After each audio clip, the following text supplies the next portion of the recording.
What's up, everybody, and welcome to Just for Fun Reviews. I'm your host, Roy, and we have a couple of special guests joining me today. First up, we got Metalhead JJ Kimmorist, right? Oh yeah. Yeah, Just okay. JJ's fine here. Just JJ? Okay. And also rounding out the group is Trey from Cafe Trey. What's up, everybody? What's up? All right, so the reason why y'all two are both here, because this would be the first time for us on this channel, Just for Fun Reviews, to do a music album review. And what better way to do our first album review than none other than Coheed and Cambria's Vaxis 2, A Window of the Waking Mind. For those who are not familiar with Coheed and Cambria, JJ, how would you describe Coheed? They are the greatest progressive rock band of all time, of course. They kind of surpassed the rock band thing, though. They're so much more than that. Like, they play with other genres as well, and then they also have this whole science fiction, fantasy, more science fiction, fantasy, science fiction like backstory of their albums. So it's a really immersive experience. It's not really just a band to most of the fans. It's an experience, I think. To not to sound pretentious, but that's how I would explain it. Trey, your thoughts? Oh, my turn? Yeah, yeah, man. You know, I'd have to agree. When it comes to greatest, one, if not one of the just best progressive rock bands of all time. I mean, I'm a bit older, so I was raised on Rush. Rush had concept albums that dove into kind of what Coheed and Cambria does, but they didn't. Their entire body of work didn't cover an entire, one massive story that continued to just go on and on and on. So, for me, going from Rush being my favorite band as a kid, because my dad, force fed it down my throat, to, getting into Coheed and Cambria, over 2 decades ago, pretty much, it was a great seamless transition, story writing, music. So you get more out of it from them than what, when it comes to this, hey, I listened to this and they've got this great track. You really get invested in what they put out and you look forward to what's coming next in the story. Yeah, absolutely. Just like you've grown up with Rush, I grew up with Pink Floyd and Led Zeppelin, all basically classic rock you hear nowadays. Even though I'm hearing Nirvana and Pearl Jam is classic rock, I'm like, damn, I'm getting old. But listen to Pink Floyd, progressive rock, and when The Wall came out, me as a kid, not knowing that was a concept album, I'm just here for the music, and then later on found out, it's like, oh, there was a story, and then eventually they made a movie about it, which was totally a separate thing. But yeah, Coheed, I tell you what, that changed my life. Like most people, he's like, oh, you go see Coheed fans, like, yeah, man, this song right here, this changed my life, and ever since I never backed away from Coheed, which I don't think, like, even with some of their albums, I'm like, that's good, but I would never turn my back on Coheed. But go ahead, JJ. Oh no, I was just saying, agreed. Yeah, like Even The Color Before the Sun, before people complaining that it's not a great album because it's not part of the story, just chill out. yeah, I mean, when that came out, I was like, okay. I listened to it once, picked my favorites, and moved on. And I was like, I'm not mad. I'm not mad. I'm not disappointed. I'm just gonna have to deal with it and just keep moving on because the next album gonna be better than this and better than that. Yeah, Now, actually, The Color Before the Sun has really grown on me. Like I didn't care for it much when it first came out, but it's actually grown on me a little bit. mhm. But before we dive into our thoughts on Vaxis 2, I'm always interested on how people got into Coheed. So Trey, from judging from your videos, you said you've been to all these Coheed concerts. You sound like the old school Coheed fan. How did you get into Coheed? Put it this way, I'm in my 40s now. I got into Coheed in my early 20s, around 21, maybe 19, around there. And a good friend of mine at work at the time listened to them. I skateboarded with him. We worked together. Um, and we were in the same video games and anime and all that stuff. And he constantly played it. And I mean, pretty much he played Delirium Trigger on repeat back then when the only album they had out was Second Stage.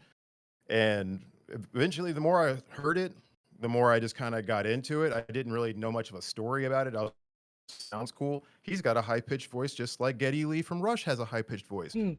This is perfect for me. But then, as in Keeping Secrets came out, and Good Apollo came out, that's that window where I really started diving into the story and started keeping up with it. But the biggest part of it that got me really hooked on him was my little sister that I grew up with. And, our parents split. She stayed with my dad. I stayed with my mom. We really were never close. We were always kind of at each other's throats.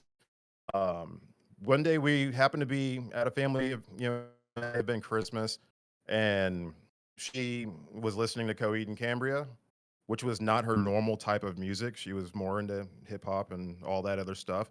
Um, and then I was like, "Are you listening to Coheed and Cambria?" And she's like, "Yeah." "You listen to them?" I'm like, "Yeah."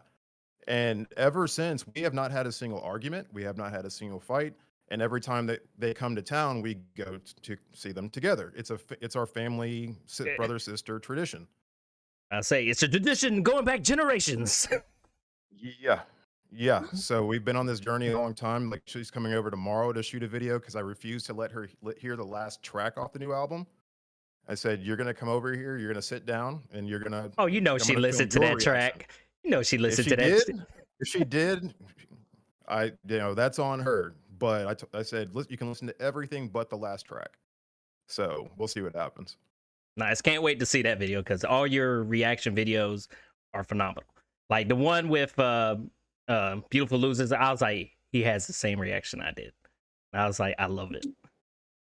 And it's the hardest thing about all of that is, I'm so used to new album comes out, blast through it, play it on repeat, listen to it, read the book, get the story down. This time I'm like, I can't listen to it. I have to do a video because I don't want to do anything that I've already heard. So people are like, "Oh, do a video on Comatose, do a video on Shoulders." I'm like, I I played those songs on repeat for weeks and months before the album came out. So if it was Josh's new drum playthrough, I'll watch it for fun with you, but I'm not going to do a reaction video to it. It's not authentic. Nice. JJ, how did you get into Coheed? Well, my story's not quite as heartwarming as yours, Trey. But basically, I got into Coheed when I was dating a boyfriend back in high school. And he was, you know, hardcore metalhead guy. Was one of those like, oh, it's got to be brutal to be good type of guys. Um, you know, but he would listen to the Suffering like on repeat, and I would make fun of him for it. I'm like, what do you do? What are you doing this like big metalhead like things got to be brutal, listening to this? Basically, it's like a pop song, and it's like one of the catchiest songs ever, of course. But yeah, I would make fun of him for that. And he would always at the time I was not really into metal, and he was always trying to get me into it. And then Coheed was one of the bands I was like, oh, okay, I can get down with this. So yeah, that was somewhere around like 2008 or something. So I'm not the OG Coheed fan that a lot of other people are, but I came in more around the time of like, I don't know, I think No World for Tomorrow, somewhere around there. So yeah, that's how I got into them, and I just kind of haven't stopped since. Mostly like what really like grabbed my attention though was like when I learned that there were like books or comics that went along with it. I was like, oh, that's cool and that's nerdy and that's something I'm into. So I was like, from there, like after I started listening to him, I'm like, I have to know. Like I needed answers. What is this song about? What do these weird lyrics mean? Like I had to know. So that's when like my like obsession began. Like I needed to read everything and understand the concept and what was going on. Like, yeah, that was like one of the turning points for me when I found out. It's like, oh, there are actually comics. There's books for this.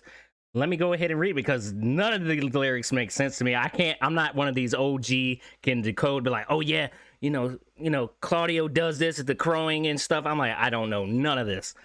But for me, how I got into Coheed is always funny to me because I was a big into Guitar Hero rock band growing up. And I was in college, and this was around the time Rock Band 1 was first coming out. And they had put out the set list, and I'm reading it to my roommate at the time. I was like, yeah, they got, they got Boston, they got Metallica, they got Coheed and Cambria. And he's like, holy shit, Coheed and Cambria.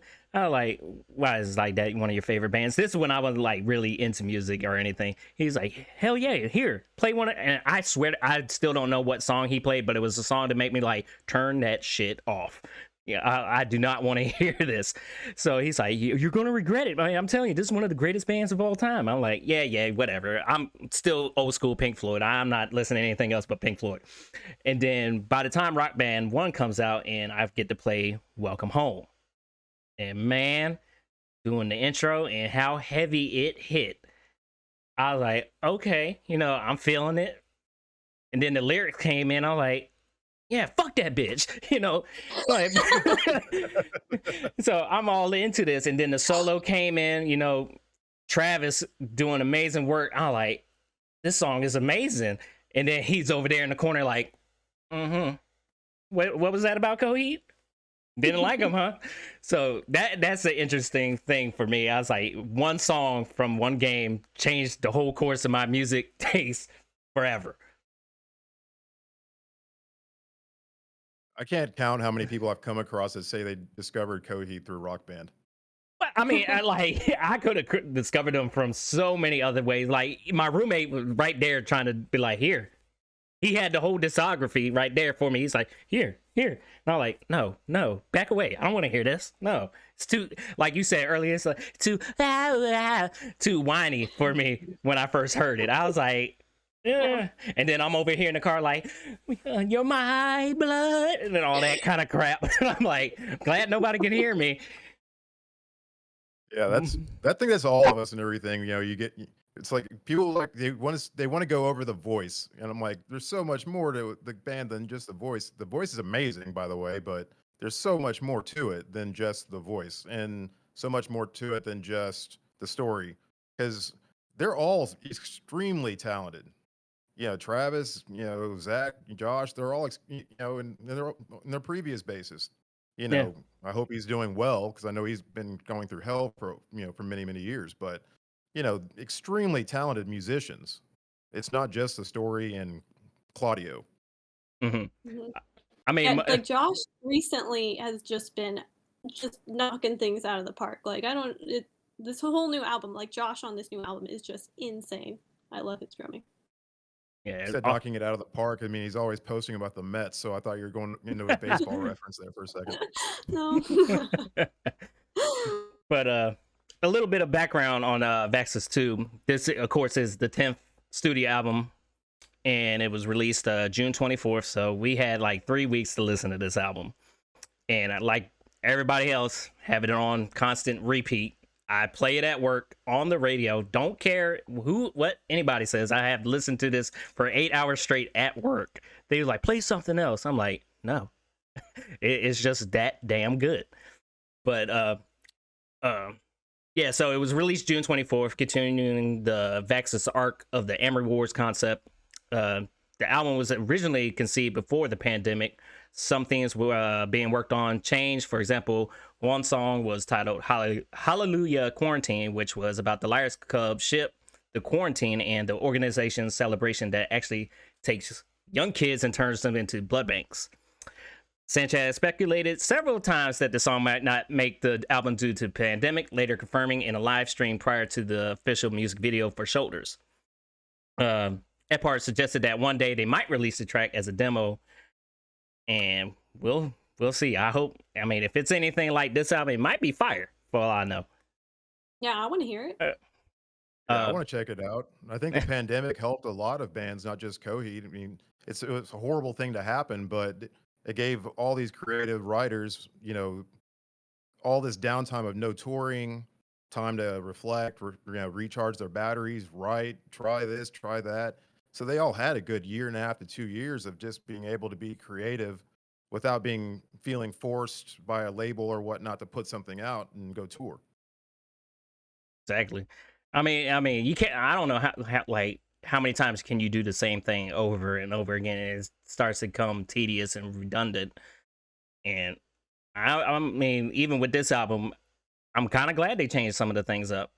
I mean, granted, I would consider myself the new Coheed fan, but we'll get into that a little bit later. But let's go ahead and just talk about the overall album. So starting with JJ, what did you think of Vaxis 2, A Window of the Yeah. Waking Mind? Yeah, so basically short answer is I love it. It's up there with, my top 5, maybe top 3. I can't remember what I ended up I think it was your top putting it 3. in the ranking, but top 3. Yeah, it's I love it. Coheed is very strange for me, and like there's usually when a new album comes out, there's a period of time where I hate it. Like when Afterman came out, I hated it. Hated it completely. The first time it came out, the first 2, I guess, since it's a split album, the time it came out I think it twice. was like 4 month span, I think. Yeah. But now it's my favorite album of theirs. So it's weird. Like I think with Coheed, like all and then like Vaxis 1 and Heavenly Creatures that came out, loved it at first, went through like a short period of time where I was like I don't like it, and then loved it again. So I think the thing with Coheed, at least for me, is like once I can sing to it, then I like it's over. I love it. But it's that process of like you're like I don't know. Coheed is best enjoyed when you're singing to it, I think. So once you know the lyrics, for me, then that's like okay. Now I can state my opinion on whether or not I like this album. But yeah, 2 thumbs up for me. I love it. Trey. So for me, top 3, I won't give away the first one and the second one. They're probably pretty obvious, but um, I'm kind of the same, but in this album, they tried so much that was just outside of their normal wheelhouse, and it all hit for me. And usually there are a lot of tracks where it's like, hey, this has got to grow on me, or the feel of this album has to grow on me. In this case, pretty much out of the gate, every track I was just like, hey, is the next track going to be this good, or is it just like, hey, this first one, second one, or this one? No, like every single song was great. I'm like, what is going on? This is not normal. Like Year of the Black Rainbow. I love that album. It had to grow on me. It had a different drummer, Chris Penny, from Dillinger, and I'm like, hey, it sounds different. I'm like, I'm not sure if this is for me. No World for Tomorrow, the same thing, was recorded with, rest in peace. What's the drummer from Foo Fighters that passed away? And so those albums had to grow on me over time. This one, I was just like, this is it. Like they've achieved their final form. And I was just happy with it.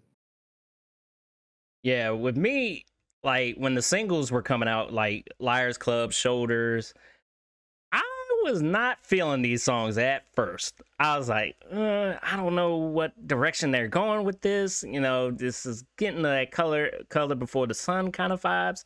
And I was like, I'm not going to be quick to judge, just like Color Before the Sun. Let me wait until the whole album so I can actually hear it in the sequence that it was played out. And goddamn, I don't care about Shoulders or Liars Club anymore. Those are bangers. I love every track on this album. I wish some were a little bit more heavy. That would be my only complaint. But this is like, for all y'all, top 3. But I want more. That's the only issue I have. I was like, oh, I wanted some more. And it felt like so short after you listen. Like the first time you listen to it, you're like, okay. Then the second, third time, you're like, damn, that was quick. Hold up. I know I didn't listen to all the tracks in 52 minutes. Ain't no way. But yeah, well, when Comatose released, that one was the one, because it's like, Shoulders and Liars Club are out.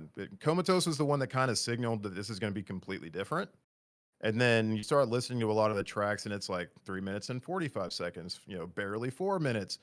So the only complaint I really had about the album as a whole was some of the songs I just didn't want to end. I felt like they were too short. Mm-hmm. Yeah, like the Yeah, one. That was about it. Feel that Go way ahead, too. Jay. Yeah, Yeah, no, I feel like. Oh, no, go ahead. No, you're good, JJ.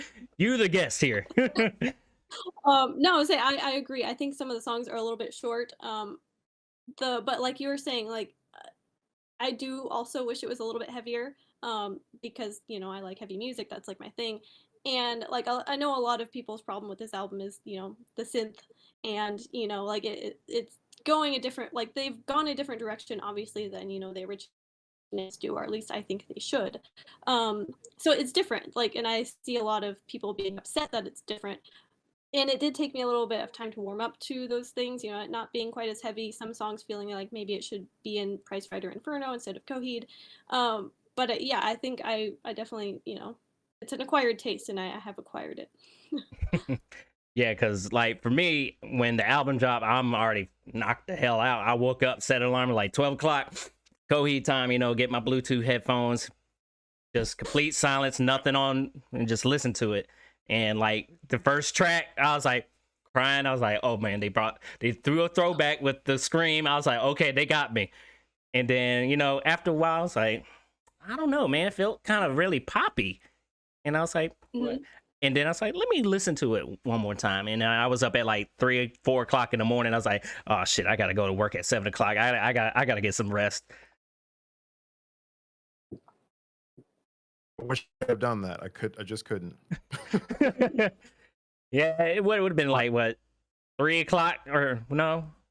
That's right. Oh, it's not the timing. I just couldn't do I couldn't shoot all the reaction videos, one after another overnight. Uh, I've had to span it out over, 3 weeks or so. eh, Just I mean, I just finished the album today when I shot the last two in one video. I put them all together in one video. mm. Oh, Um, wow. so because I got the show tomorrow, and I'm like, there's no way I'm not finishing this insanity before I go. I know. Yeah, you go to the concert and you're like, I don't know this song. You know.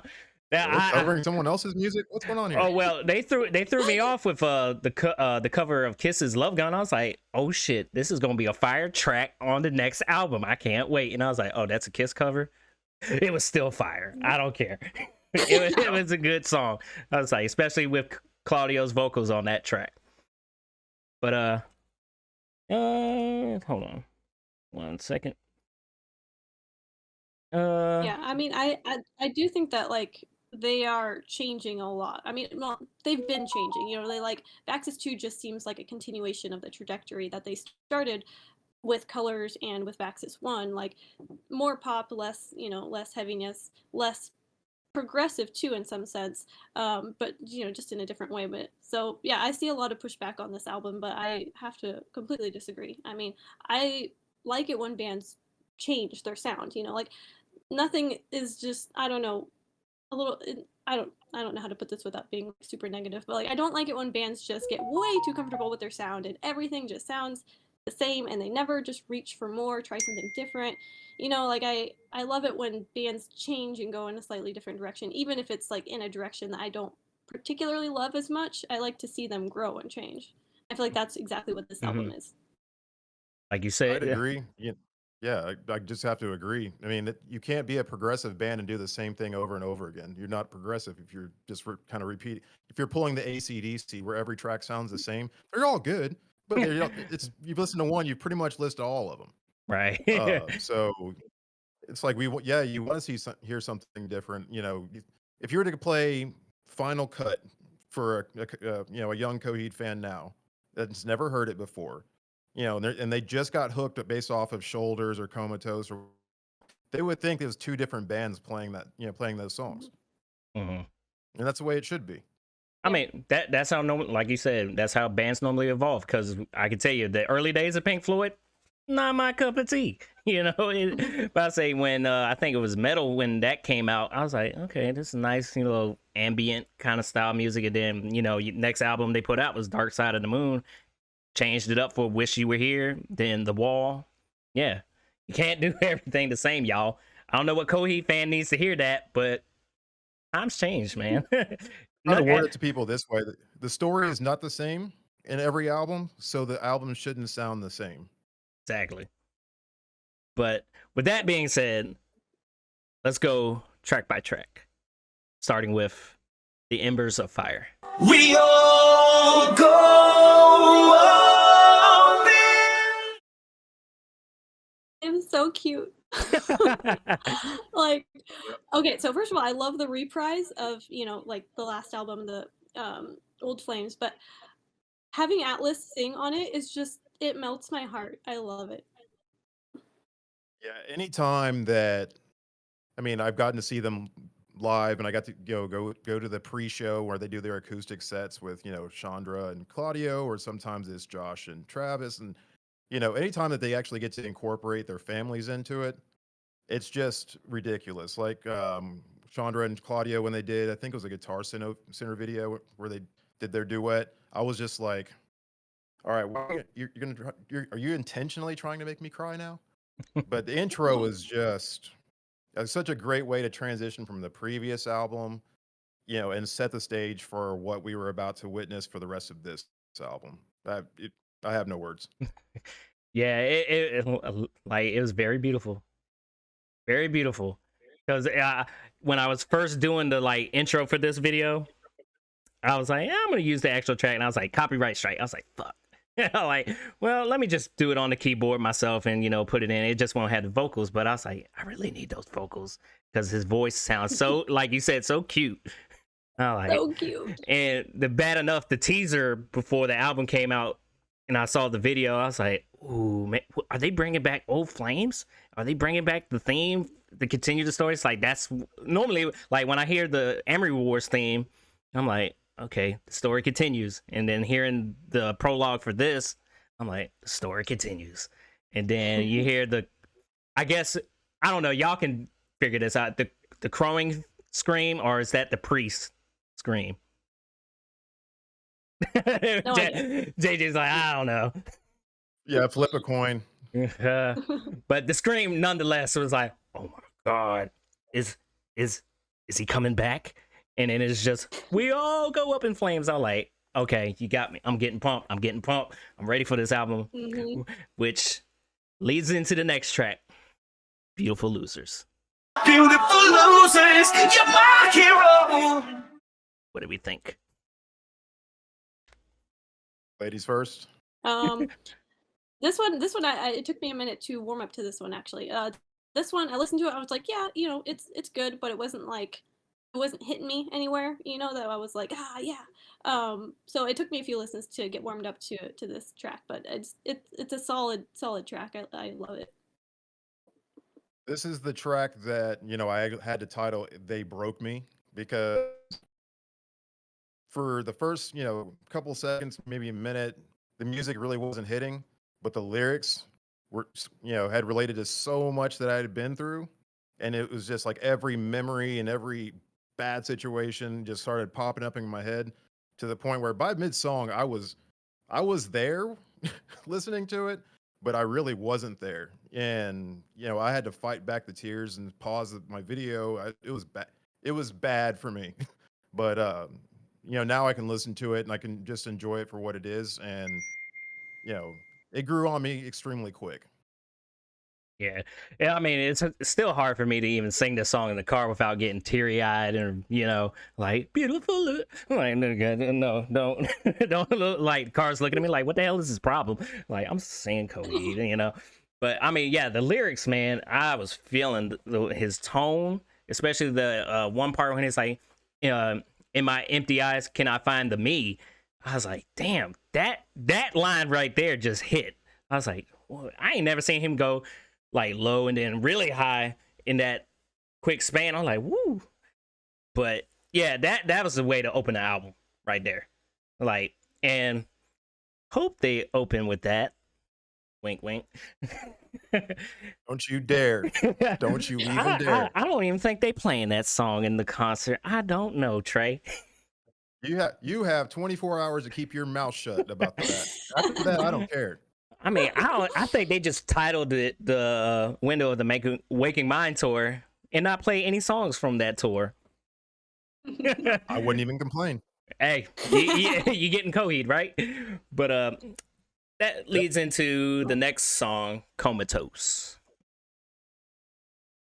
Any thoughts on Comatose?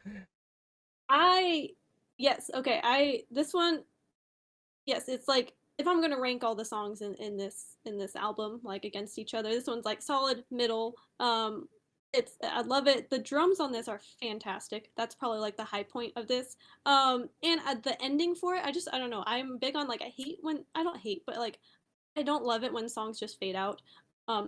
like a big, like strong ending that just like hits you right in the gut. And this one has like a fantastic ending. So yeah, I love it. So I have a hard time ranking Comatose as well as Shoulders and in Liars Club because they came out before the album did. So I had so much longer to listen to them, get used to them, get a feel for them. Now of the three that came out before the album, Comatose was my favorite. I just loved how upbeat it was. I loved this, the synth part of it and what they did with Claudio's vocals. Josh was absolutely just he drank the special juice and just went to town on that freaking song.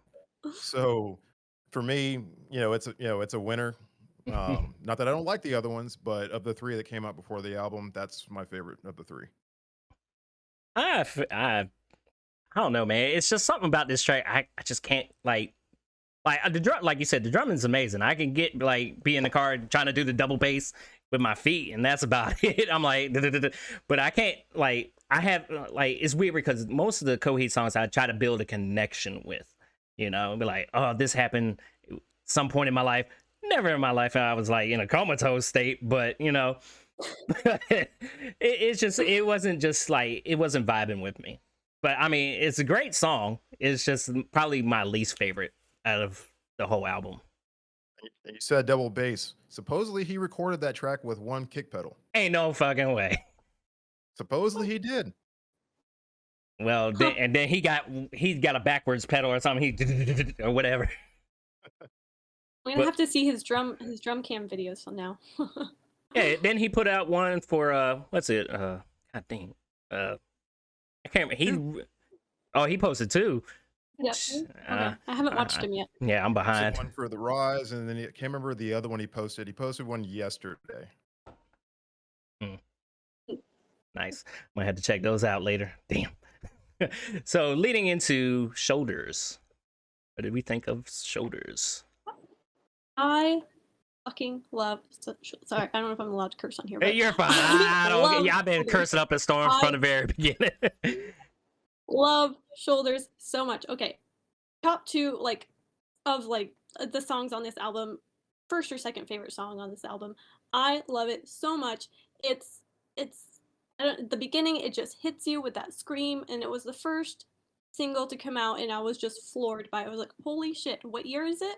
What's going on? Like it, and then it jumps into like that very poppy chorus that's like the newer version of Coheed or what they're doing now, and it's just a perfect song. And like I don't know, it just when you sing it in your car and you're driving and you're singing it really off key, but then just turning up the music so you don't hear yourself, like that's when you just feel that song. And I really like the concept that goes with it too. It's a unique concept that I haven't really idea that I hadn't really seen explored by any other band yet. So yeah. Yeah, Shoulders instantly. The first time I heard it, I said, "Yep, this is a concert song. They're going to play this one. This is one of those sing along tracks that they're going to have. It's impossible not to sing along to. I'll never be able to sing it in key because my voice is too damn deep. That's just the way it is. Come on, man, just go pinch real there, right there.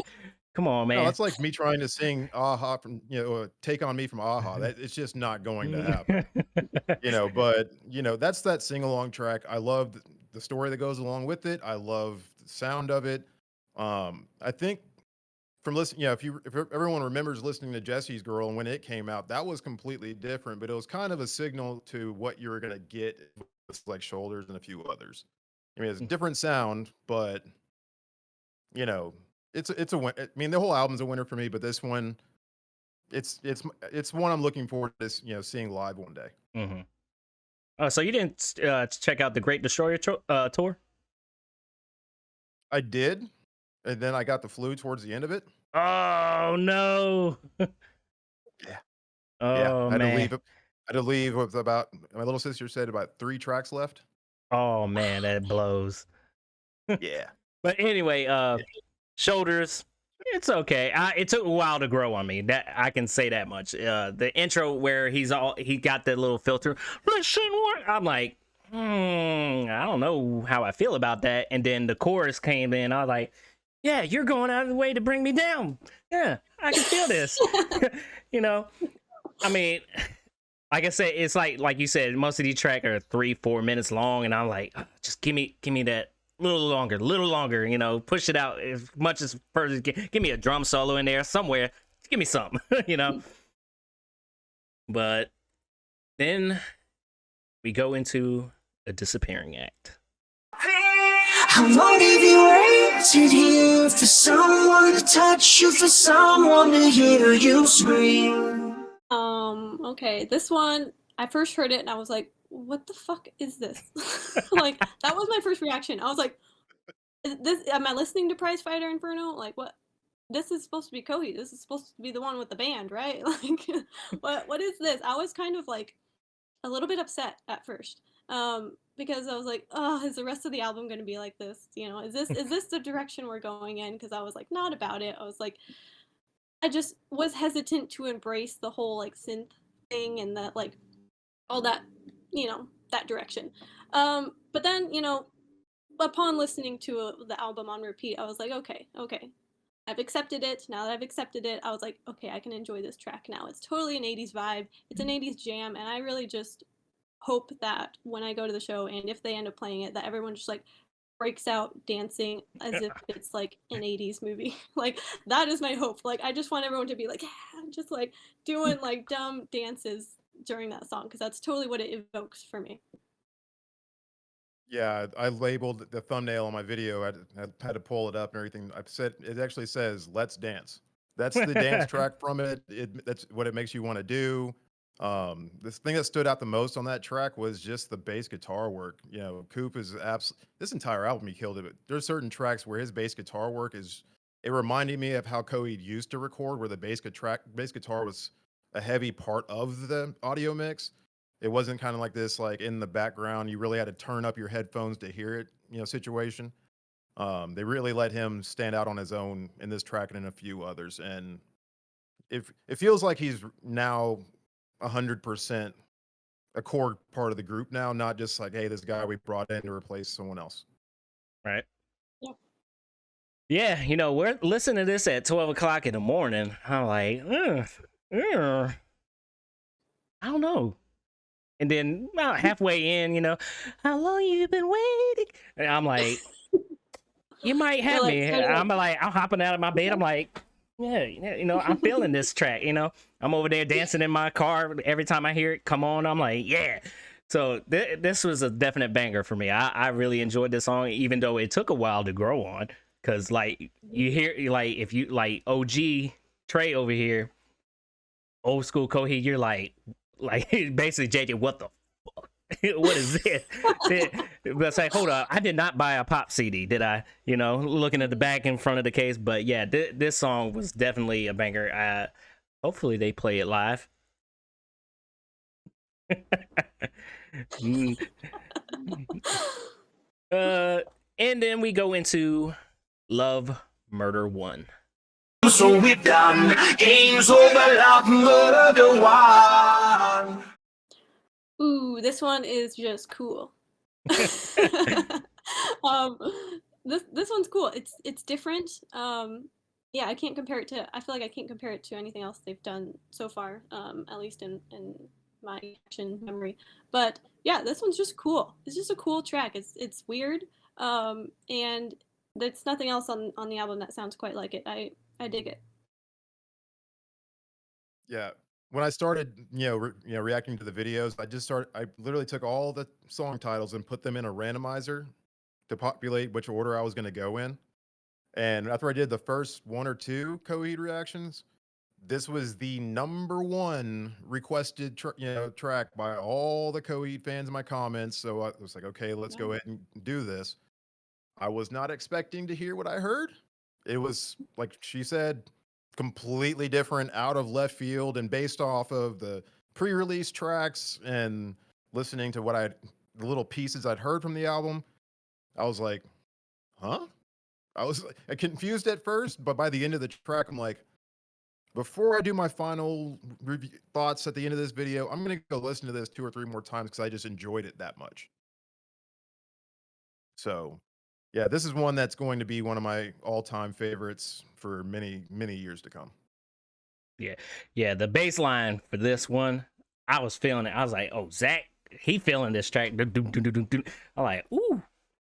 I'm about to push this in my car and just crank up the bass for it, you know, like I don't care about the drums blowing out my speaker or not. But yeah, you know, the main chorus like catchy. Game's over, love, murder one. Okay. But like I said, difficult for me to not know the concept behind this song. I'm like, you know, like what does it mean? But I'll just keep on listening to it until I figure it out on my own or whenever the hell I get my box set. And As far as the concept, oh, sorry, go ahead. No, I'll let you finish. go ahead. Go ahead. I was gonna say, as far as the concept for this song, no idea. Like, I read the book, and I'm just like, there's a lot of things it could be. I don't know. It probably relates to a lot of different things, but I'm just like, I'm not sure. This one is one on the album. Like, I have no idea what the concept is for this. I'm not sure. It's the mystery track. Ooh. Then we go into the next track, Blood. 'Cause you're my blood. This is one on the album that I'm kind of like, yeah, catchy chorus, but I'm just like, it doesn't you know, quite hit me as much as the other ones. It's a solid song, but I don't know, maybe I just haven't listened to it quite as much as the other tracks. But yeah, I'm still waiting for this one to like really just punch me in the gut. Yeah, the thumbnail I did on this one said it's not sure on this one, and then in the description I put it's not Blood Red Summer, but it's still good. So I'm not gonna say it's a bad song, but it didn't hit like the rest of the album did. It's one of those kind of like When Skeletons Live from Year of the Black Rainbow. Song didn't really hit with me when the album first came out. Saw it live, but for some odd reason, about a year or two ago, that song became one of my favorites out of nowhere. So maybe it's gonna be one of those situations. Let it marinate. Let it marinate. Yeah. I mean, I feel you. It doesn't hit quite as well as the other songs, but you know, like I said, I got to make the connection with me and my personal life. You know, my son. You know, edging him on every time it comes on in the car because you're my blood. You know, he's like, oh, Dad, stop. I was like, this song ain't that good. I'm like, whatever. You know, yeah, I really enjoyed this song, even though you get kind of feel like this is for Claudio and Atlas kind of feel to it.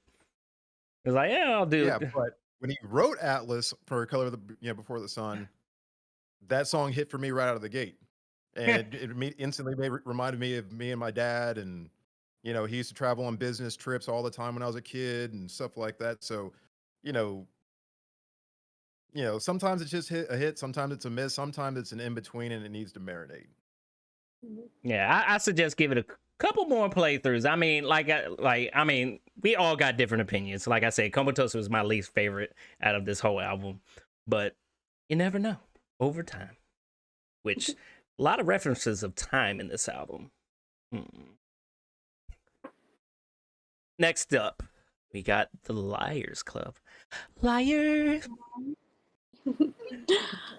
Yeah, I'm a fan of this track. Yeah, it's a banger. I love it. You know, it's yeah. I don't know what more I can say about it, but I'm a fan. Yeah, and I think I was a fan from the beginning too. Like when they released the single. Yeah, it's fantastic. And it's one of the, I think, like more like understandable ones as far as like concept wise. It's like very clear, you know, what the Liars Club is about once you read the story. You're like, oh, okay, yeah, now I get it. Yeah, and this is one of the tracks probably my favorite track with vocals on it. It wasn't as synthesized and auto-tuned. Just how just the intro and how he slides in. And it's everything on this vocally on that track hit for me. It was way clear, like she said, to just instantly say, "Oh well, it's a no-brainer what this is about." There's no research needed to be done. Didn't have to hit Reddit or Twitter or your friends to find out. It was, hey, this is what it is, and this one has a lot of replay value. Yeah, like I said, with the singles coming out, like it was another one I wasn't feeling at the time. I was like, oh god, what is Coheed doing here? And then hearing it live at the Great Destroyer tour, I was like, okay, it was a very crowd pleaser. I might need to give this another chance. And then, lo and behold, this game, it comes out on Rock Band. I was like, let me go ahead and play it. And I played that shit like I don't know how many times. Like I'm gonna get the high score on this. I don't care how many times I gotta hear this song. I'm gonna get the high score. So I enjoyed it over time. And then actually, it was like, let me just go ahead, pull up the microphone, and actually sing this one time to actually understand the lyrics. I'm like, okay, I got it now. Liars Club, I feel you. I got you. Might not know the rest of the whole other concept, but I got the Liars Club down pat. Okay. Oh yeah. Then we move on to Bad Man. When you need a bad man. Yeah, Bad Man is badass. Yeah, I'm a fan. Almost had me scared there. It's like Bad Man is bad. I'm like, oh no. Like, No, Bad Man is awesome. It has like a very I don't know what I'm trying to relate it to right now. When you need a bad, I can't do it. Yeah, I don't know. I feel like I'm saying this on all the tracks, but like I love it. It's something to like sing to in the car, and it's just you feel that connection, and it's kind of confusing the concept wise. Like I feel like it could really had like two different storylines going on at the same time. At least that's how I interpret it. It's like two different characters and their feelings towards things, or like however you want to interpret it, is a little bit ambiguous. But yeah, I'm a huge fan of this one. Yeah, this one it reminded me more of older Coheed. It was more just straight to the point. Here's the punchline. Let's go. Um, Drumming was fantastic on this track. I mean, the guitar work was fantastic. It was just, I mean, if Coheed was a radio-friendly band, air quotes these days, I think this is one that you would probably hear more on the radio than others. But it's a winner for me. Not my favorite track on the album, but it's a winner. Yeah. When I first heard it, I thought it was a Weekend track the way it started. I was like, what the hell? And he's like, I'm like, that's a lot of filters around that vocal track there. And he's like, calling for your mother and all that kind of stuff. Kind of nice references to the previous album, by the way. And when I thought, like I said, I'm not knowing the concept at all. I'm thinking of a Bad Man. It brings me back to the Afterman in the Ascension. I can't remember. It was Key Identity 3 or I can't really remember. The one was like, I've been a bad man. Ooh. Yeah. Yeah. I'm like, oh shit. Are they bringing this back? Are they bringing this back? And I was like, it must be some other bad band. I don't know. I don't care. But I really enjoyed this track a lot. And it's like weird because when I first listened to the album, I picked like my certain favorites right out the start, and this was definitely one of them. I was like, yeah, I feel the bass, the drums, everything. Loved it. Yeah, my comment section got just destroyed with this giving me the Weekend vibes, more Weekend vibes. Kind of sounds like Michael Jackson, and then it's back to the Weekend vibes. I'm like, I don't listen to the Weekend, and I could if I heard one of their tracks, I couldn't tell you if it was them. So sure, Well, I just rolled with it. now that you mentioned the Weekend, and now that I'm thinking about it, I'm like, oh yeah, okay, I can see that. Yeah, I mean, I like I said, with my girl, she listens to most hip hop, pop kind of stuff. So I'm like, I threw this track. I was like, here, you might like this song. She like, I just like the first part, and that was about it. And I'm like, oh, okay. So that brings into our next track, Our Love. This is my least favorite track on the album. I can't really get into it. I don't know why. I feel like they wrote it as like okay, we need another song that's kind of like Wake Up. And then they have this, and I'm just like, it feels like it wants to be Wake Up, but it's not. I don't know. This one is the only one that I'm just kind of like, I don't love it. Yeah. So that was between that and Embers of Fire, those are the videos I shot together today, and it was the only track I felt didn't really fit in this album at all. It's not that it's bad and horrible or anything like that. It just didn't fit the vibe of the album. The rest of the songs and how they were recorded and produced and how the story was told, I'm like, yeah, it's not, Light in the Glass. It's not. Maybe they just felt they needed to put in a softer song. I feel like it should have been a bonus song. Like it has a very like bonus song feel to it. Right. A bonus song, and if Chandra and Claudio want to do a duet together with it later on, that'd be super sweet. But it didn't really feel like it had a place in this album. Shocking. I actually like this song. I like it, but the only thing I hate about it, it wasn't long enough. Like when the actual, you start hearing the drums and it's very mellow, kind of chill. It's very chill kind of song, like almost a lo-fi kind of feel to it.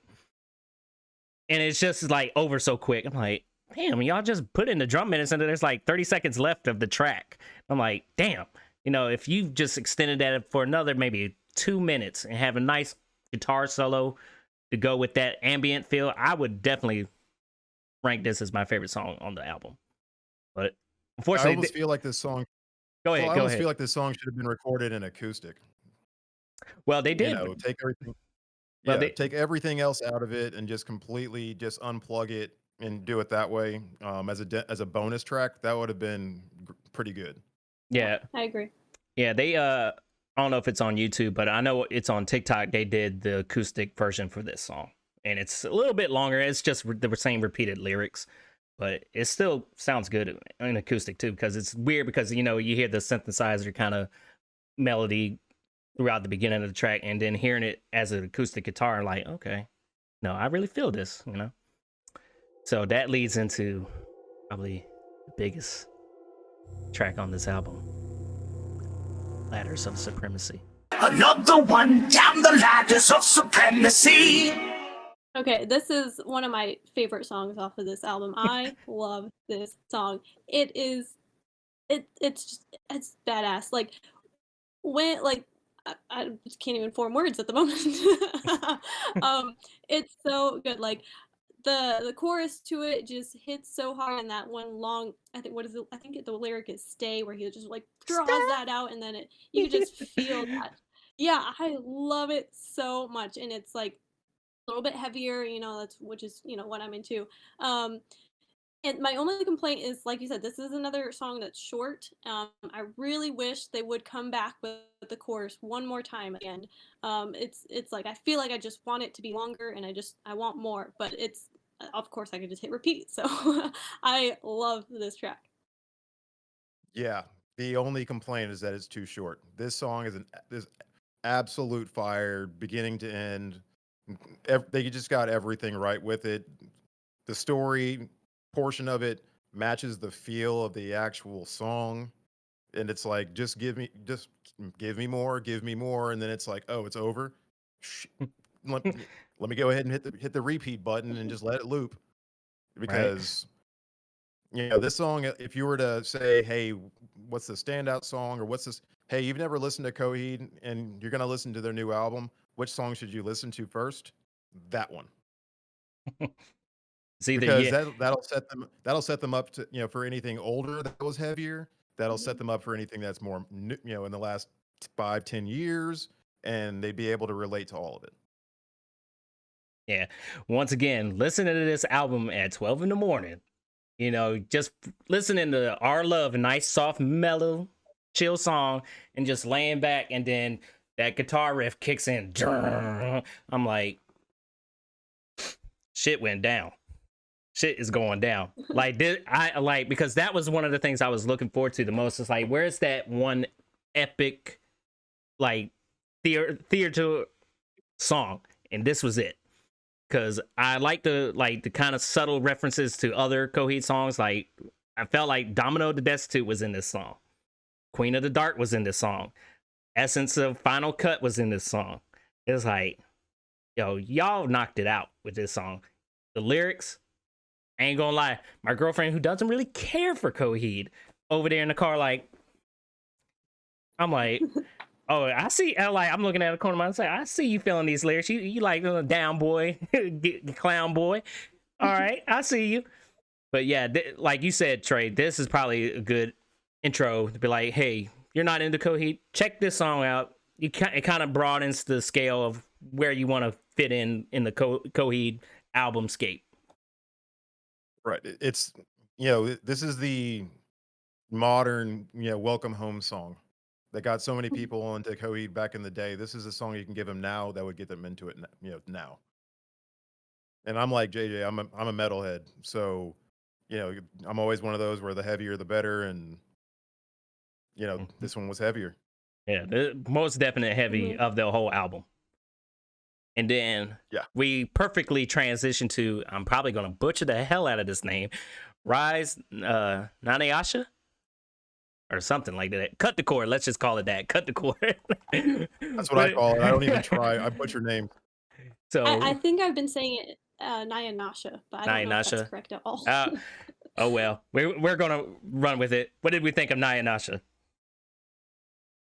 Yes, I love the beginning where he just jumps in and it's like that kind of like staccato, really quick phrases with the lyrics in the beginning.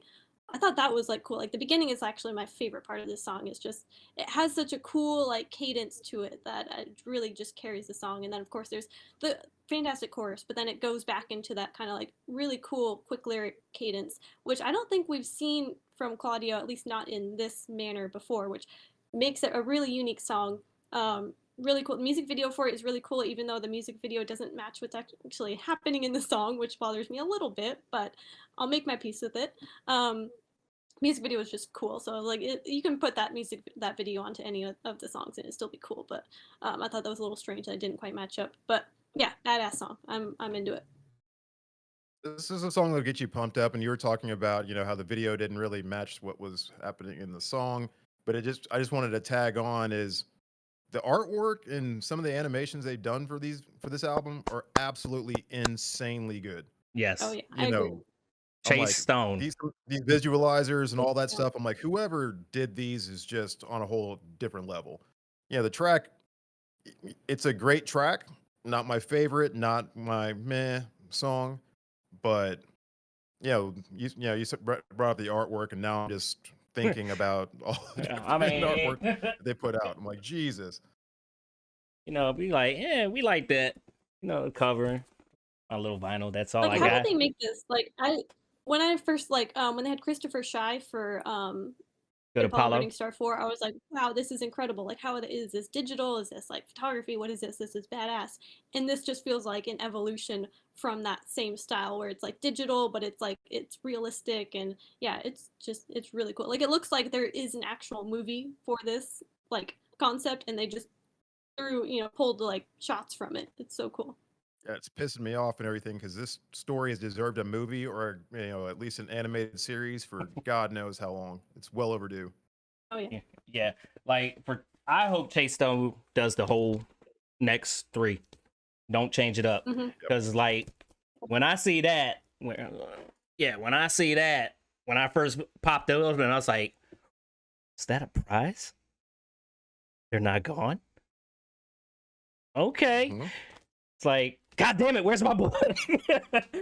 I freaked out. So yeah, I just uploaded a video of me explaining the story behind Vaxis 2, and I was just explaining how fucking excited I was just throughout this whole like story. Where I was like, oh my god, and then another thing, I'm like, oh my god, holy shit! Like, I was stoked.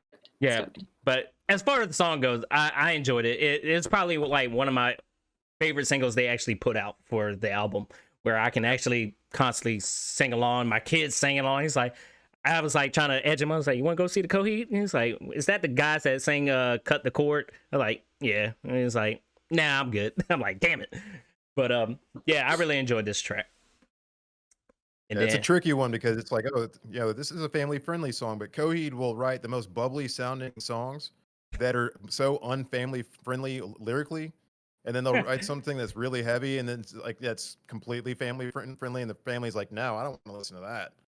So, right? Yeah, that's one of the things I love about them too, is that it's like they're all like happy, like poppy song, but they're like talking about like murdering his girlfriend. I'm like, I love it. I love how like on the surface it appears to be one thing, and then you look into it and it's actually not, which is such a great like metaphor for the band in general. Like they appear as one thing, and then you look further and there's more to see, and then you look further and there's more and more. It's awesome. Yeah, the final cut's like the one big one that they have that where hey, it doesn't sound family friendly, and it's not family friendly. There you go. Yeah, be cutting people's throats. uh, Finally, we have the last track on the album, Window of the Waking Mind. Our pride and joy, are you there? How do we feel about this track? Trey, did you say you haven't listened to this track yet? No, this was the first one I did a reaction to. Oh, the first I one. started backwards on the album. Okay, okay. Just making sure so I don't spoil anything. I've listened to Okay, all of first them of now. I all, shot the reaction to the last two oh, okay. earlier today, Okay. so I'm complete now. You're The caught end up. All complete. right. Great. Okay, so this is my favorite track on this whole album. My number one favorite. Like listening to it, there's so many like holy shit moments in this one track.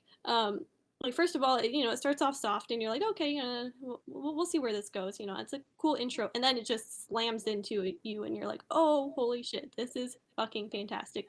And then there's so many. It's so dynamic. It has so many like different parts to it. Like starts off kind of you get like Pearl of the Stars vibe, and then it runs into this fucking sweet riff that is very like Welcome Home, and that just goes throughout that one section, and it's one of the best riffs I think they've ever written. It is so good. I wish they had turned it up a little bit on the mix, because like sometimes it's a little bit hard to hear.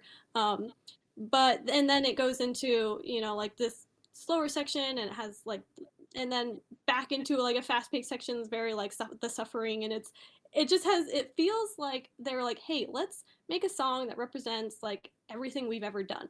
That's just Coheed as an evolution in general. Like, let's just throw all the like tricks and all the things that we know as far as like songwriting and lyrics and just writing music, and let's just put it in one song. And that's what I feel like exactly what it is. This song was not written, it was composed. Yep. That's the huge difference between the rest of the album or anything else it ever put out. This thing was carefully, tactically composed from each section, and then all of a sudden it changes towards the end and it gets real, just like, uh, there's so many. What the hell do I do? I mean, do I nod my head? Do I dance? I mean, how do I feel? Because it just changes like on a dime, but the transitions don't feel like a train wrecks, where it's just like, what? It feels like, yeah, yeah, I'll take some of this. And as soon as you get into that rhythm, it changes into something else, and it's like, yeah, I like that too. So I can't figure out what part of the song I like more than the other, but it's my favorite track on the entire album. It's got to be in my top 5 tracks from them all time. Which, when you have a discography this long, it's hard to write music now that's going to compare to everything you've written in the past 9 albums. But that's the one. Banger. That's all I can say. Banger. Yeah, like when I first heard it, I was like going through the motions, like, because like most of the time when I listen to the Vaxis album, especially the first one, I wanted to know the story. I got the book for the first one, and I was like, okay, I didn't hear the main Vaxis talking in that deep, subtle voice like in the very beginning of Vaxis 1, and then when he comes in, he's like, so concludes the shit. I'm like, oh shit, it's about to go down. We finally, this is like the only piece of information of the story I really had at the end of the night. And what made it worse, Spotify had a feature where people can upload the lyrics. And I didn't know this was like a broke down into sections song. So one of the sections was Key Identity 6. I was like, why is this being brought up in here? I'm like, I need to know more. And then listening to the very end, like you said, it's so many parts, it changes up. It's like going through a different point in time through the Coheed discography. It's like, okay, and especially that last part, because I swear to God, I could see like people dancing in the street, dancing to that last little bit. I'm like, damn, and I just can't wait to see this. I know this much. I did my reaction video, and of course, at that point in time, I could officially add it to my Apple Music. And I could actually play it. I went on a run for like 2 or 3 miles. And when the song got to that last section where it just got really kind of just, I found myself not really running. I was just kind of Yeah. like skipping and just like, hey, and I just had to stop for a second. I had a grin, I had to catch my breath, and then I was able to go back and run. But yeah, this song is just it's too good. It's like That's it. they know how to make you. It's like, we're gonna make this so poppy. We're gonna have people dancing who don't even dance. Like, I'm not a dancer at all. I'm at work doing the same damn thing, hopscotching, whatever the fuck you want to call. I'm like, my people watching me. I'm like, what the hell are you doing? And I was like, yo, this song right here, you don't know, but when you hear it, you can be like, I have some part of my soul that wasn't unlocked is unlocked. Like it makes you hop around like Super Mario, just going ding, ding, ding. It's like, yep. So and I love the ending too, with the reprise of Old Flames, where it ends where it started, so it just feels like a very like perfect, complete adventure that we just went on. We have a full story. It started where it ended, which left off from the last album, and it's just like you said, like perfectly composed. Scale from 1 to 10. Would you rank this album? This album. They got 10 albums, so. Oh no! I'm talking about like score wise. Score wise, Okay. Oh yeah, I give it a 10. Yeah, absolutely. Me, it's a hands down 10. I mean, they have like one track on there that really didn't hit with me, but it's a 10. It's not a situation where I would skip that one track. Oh no! Yeah, this is just a complete masterpiece from beginning to end. Yeah, I gotta go with a 10 as well. Like, even the songs did we lose JJ? All right, I'm here. Hold on. Okay, she's That back. was weird. Sorry. Yeah, even with songs you don't like, you still listen to it. I can, like, this is hands down the one Coheed album I can actually listen to start to finish without skipping any tracks and not be upset. Like, clearly there's a story here. I feel like there's nothing really missing apart from that. So, you ever want to listen to Coheed start to finish, this is probably the best one to start with. And I think it's the perfect one too, as far as like new fans and old fans. Like, despite all the like people complaining about their new sound and whatever, like they appeased both fans really, really well. I think they balanced it perfectly. Like, they have like the heavier stuff that is reminiscent of like their older stuff, and then they have all this new stuff that is drawing in like whole new fans. So they did a perfect balance of that. And I have to just roll my eyes at anyone who's like, blah blah blah, they're not even this anymore. I was like, well, do you expect them to be playing exactly the way they did 20 years ago? Like, of course they're gonna expand and grow. Like, and yeah, they're it's not like they're just turning a full like left turn into some weird opposite genre. Like, they have all the things you love about Coheed is present in this album. Yeah, you'll see people everywhere right now, but it's not in keeping secrets. Well, it's not supposed to be in keeping secrets. It's not supposed to be Good Apollo, or Ascension and Dissension or whatnot. Like, how can you can't compare it to another album because you're not supposed to compare it to another album. Right? Exactly. About to say, you be hearing the same shit over and over, and like I said, that would get redundant, and that doesn't sell. Maybe for Nintendo or something like that, because Mario games pretty much feel the same all the time. But anyway, I digress. So now Welcome to recycled content. Yeah. Go ahead. Now I asked you guys before the show your personal Coheed albums rank. So starting with Trey. I don't remember the entire list. I got you. Okay. You started with Second Stage. I started with Second Stage. The first two albums are 1 and 2 for me, and it's just because I started way back then, and those two albums have been with me through all of my going from late teens to full grown adult, calculating when I'm going to retire, years. So all the ups and downs and the craziness in between those two albums were always there. So they're all so I always leave those there. I would almost put them like in an S tier, like on their own separate. But this one right here is number 3. Yeah. This album right here is number 3 for me. It's a no-brainer, hands down. I love the previous album, but this one stomps the ever living hell out of it. Uh, um, and then I did rank. I remember ranking Dissension over Ascension. Yeah, so you basically had Vaxis 2 as number 3, Yep. Vaxis 1 as number 4, Good Apollo number 5, No World Tomorrow number 6, Year of the Black Rainbow 7. Then you had Dissension, Ascension as 8 and 9, and then Color Before the Sun is number 10. I had to put it on the list because it's one of their albums, but I didn't want to even throw it into that whole ranking thing because I consider it something completely separate. Yeah. If it would have been put out by Prizefighter or whatever, or under a different name, I would have been fine with it. So I really don't consider it part of it. But it is what it is, man. You gotta just. It is what it is. It's a hard pill to swallow, but hey, we swallowed it and going out of text here. But anyway.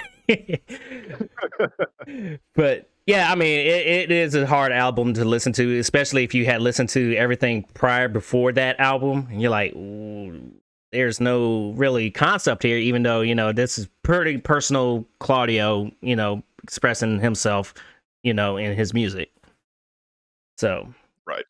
Other than that, we got JJ's list, which she put out a video, and I was using that as a reference. She's like, hold up, my list has updated since then. I'm like, yeah, my list changes like day to day. Like, it's so hard for me to rank Coheed albums because I'm just like, I don't know. Like, well, it depends on which one I've listened to most recently. Like, for all I know, viewers, my mock-up of the albums I got ranked for her, they might have switched during the last conversation I had with her. So bear in mind, this is what she gave me beforehand.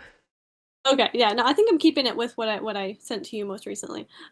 Basically, okay, I have to look because I forget. Okay, I have number 1 is Afterman, Ascension, and Descension. I consider them one album because I do not want to have to pick between the two. Yeah, I don't even know where I would begin picking between the two, so I'm just calling it one album. Yeah, I normally do that anyway. I'm like, it's a double album, but I smash it in as one because that's the whole complete concept in the story. I like the back half of that album more than I did the front half and everything, but they really are one album, so it's just yeah. So yeah, that one, and then competing for first place, which sometimes they flip-flop back and forth. I have No World for Tomorrow. That one is mostly like nostalgia for me because that's like the album that really got me into Coheed. Like, I just had that one on repeat, when I was first getting into them. So that one's just always been my my favorite. So that competes for first place. So that was like 1 and 2. They flip-flop back and forth depending on my mood. Then I'm putting Vaxis 2, Window of the Waking Mind, in place number 3. Because, yeah, I have yet to get tired of listening to it. I've just had it on repeat all the time, and I love it. And it's something new and different, and I love it so much. And then 4, I have Vaxis 1. And yeah, that one was a fantastic kind of return to form, and sort of a slightly new direction to which I think they've continued with this most recent album. And then I have Good Apollo, because that one just feels like such like a classic Coheed album to me. Like, that one's like, I don't know, that's where I feel like Coheed really found themselves, at least in like the newer Coheed sense. You know what I mean? Like, the first 2 albums were very different, and then you hit Burning Star 4, and it was like, oh, okay, now we're going this direction. So it feels like ever since Good Apollo, they've had like a certain sound to them, and that is different from the first 2 albums. And then I have In Keeping Secrets, and then I have The Color Before the Sun, which used to be a lot lower on my list, but it's kind of climbed up there because, I don't know, I gave it a couple listens a few months back, and I was like, okay, actually, I feel like I can relate to this a lot. So it has sort of a personal connection there. And then Year of the Black Rainbow, I wanted to really like this album. I really wanted to like it. I loved that there was a novel, instead of just like the comic. I love reading, so I was like, really wanted to love this album. But it's something about it just is a miss for me. It's the one I probably listen to the least. And then in last place, I have Second Stage Turbine Blade, which a lot of OG Coheed fans just like scream when I put that in last place. And I understand, because that's where a lot of Coheed fans like found the band. You know, they're like, that is like their magnum opus is like a Second Stage and Keeping Secrets. But for me, the first two albums, like Claudio's voice is not where it is now, and it bothers me a little bit when I listen to it. So I tend to not listen to those two albums quite as much as the others, just because I'm more used to his voice now, which is a lot Come different. on, you can't wait for. Come on now, we love that. Yeah, go back to the Shibuti album and everything. It's like, yeah, like it's like, are you the same person? Yeah, wow. Yeah, puberty does wonders. Yeah, but Yeah. as far as I go, I'm not going to dwell too much into breaking down every one. But the first, I got Second Stage Turbine. Number 2, Vaxis 2. Number 3, Year of the Black Rainbow, which I put up very high because this was actually the first Coheed album I bought. Because I was like, I saw, like, when I was in college, I saw the posters for No World for Tomorrow. I was like, oh, what's that? And my roommate's Coheed. I'm like, no. So I was like, whatever. And then I saw they had the bundle with the book. I was like, oh shit. So this is the very beginning. He's like, yeah, there's other comics and stuff that you got to read. But I was like, but this is the first one. I want to start from the very beginning. I don't want to be like everybody else getting the, like, fucking starting at the second one, third, and fourth one, which I'm still waiting for the No World for Tomorrow book. Hopefully we get that sometime.